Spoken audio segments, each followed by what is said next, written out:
Hello people, before I begin my presentation, I would like to ask you a question. Can you imagine people studying without the internet, smartphones, laptops, or even online learning platforms? Is it going to be really hard, boring, or mundane task?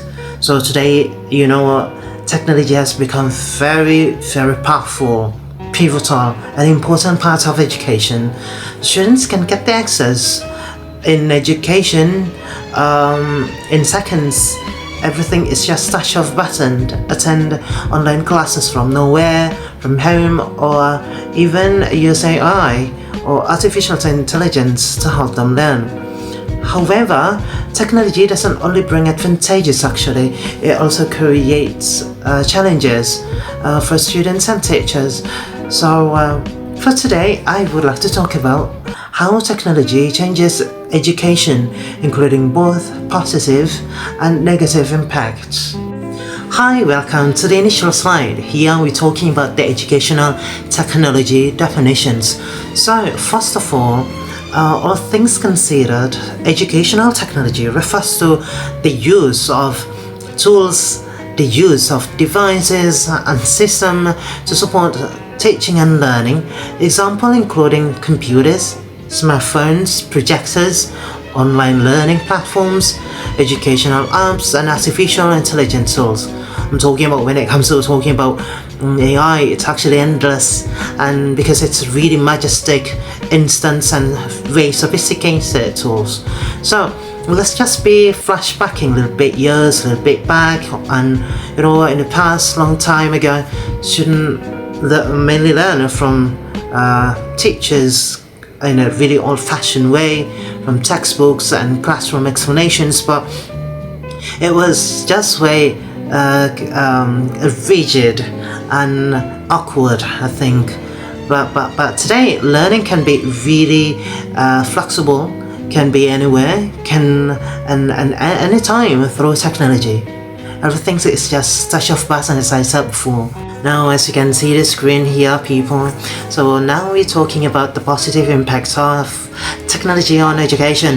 The first one is that getting the easier access to information. What does that mean?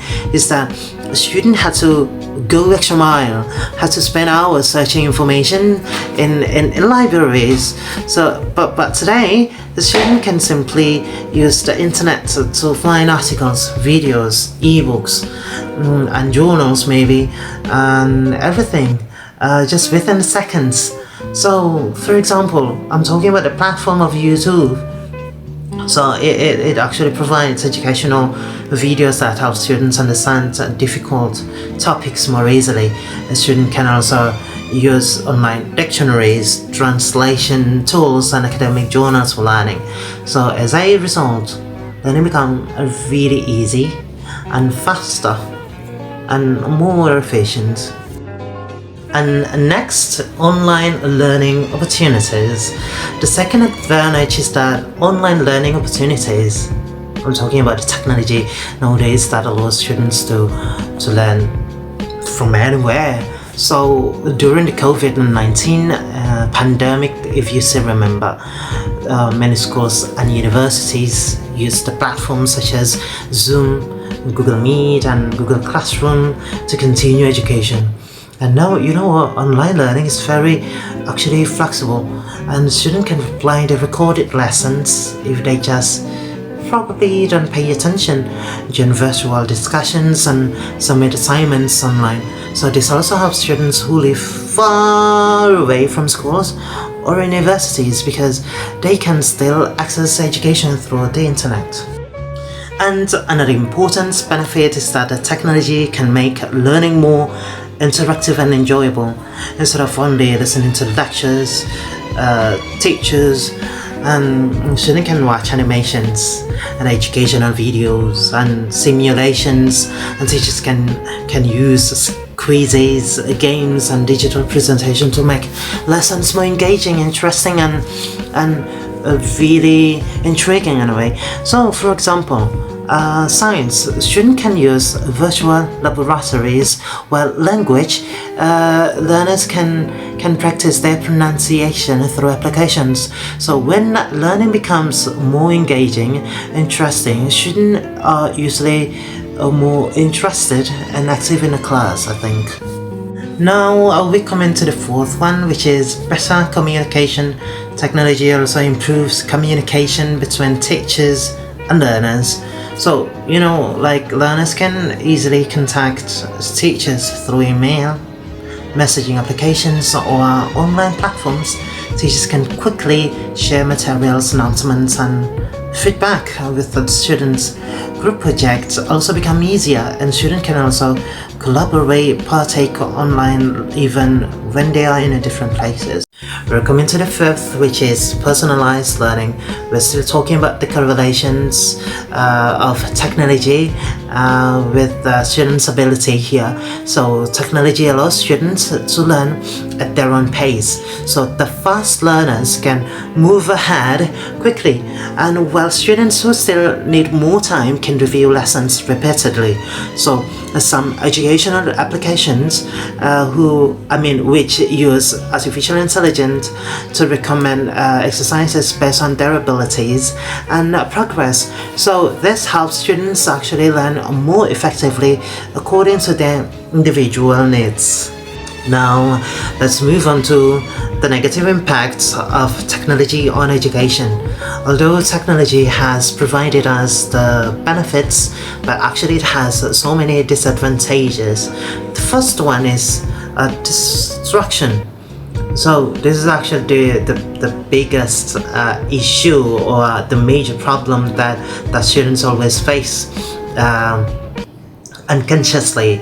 So one of the biggest problems is that distraction, as I said. Students often use smartphones or laptops for entertainment merely instead of studying.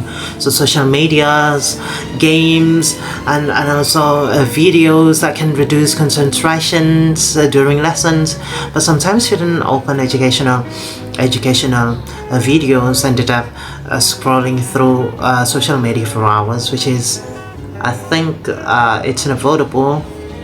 Now we're here. The dependency on technology. So another problem is over dependence on technology. So I actually can feel it. I could sense it. That actually is my shoes. And some students, me as a student, sometimes rely too much on calculators, translation, or AI applications without fully understanding the material. As a result, critical thinking and problem solving may become very weaker. And this is my biggest dilemma sometimes if speaking to myself, because as a student sometimes I'm feeling it, and this is just too bad. And the reality really weakens us, and we're not sometimes thinking just because relying too much on the technology, which is just contagious, can't lie. And the third one, academic dishonesty. So technology also increases the possibility of cheating. So student can also easily copy the answers from internet and use AI tools responsibly to complete assignments. So this can reduce the originality and creativity. I think that actually has the correlations, or it could be linked to the previous point that I said before. Well, we're coming to the end, people, and we're talking about the use of technology wisely in education. As a conclusion, since technology has both positive and negative, the students and teachers should use it wisely or tactfully. First, students should manage the screen time during the instructional time. The second, technology should support learning, not replace critical thinking and creativity. Finally, balance is important, and students should combine technology with real-life interactions, discussions, reading, and physical activities. That's all I could provide you or accommodate your communication through my presentations, and thank you very much for watching.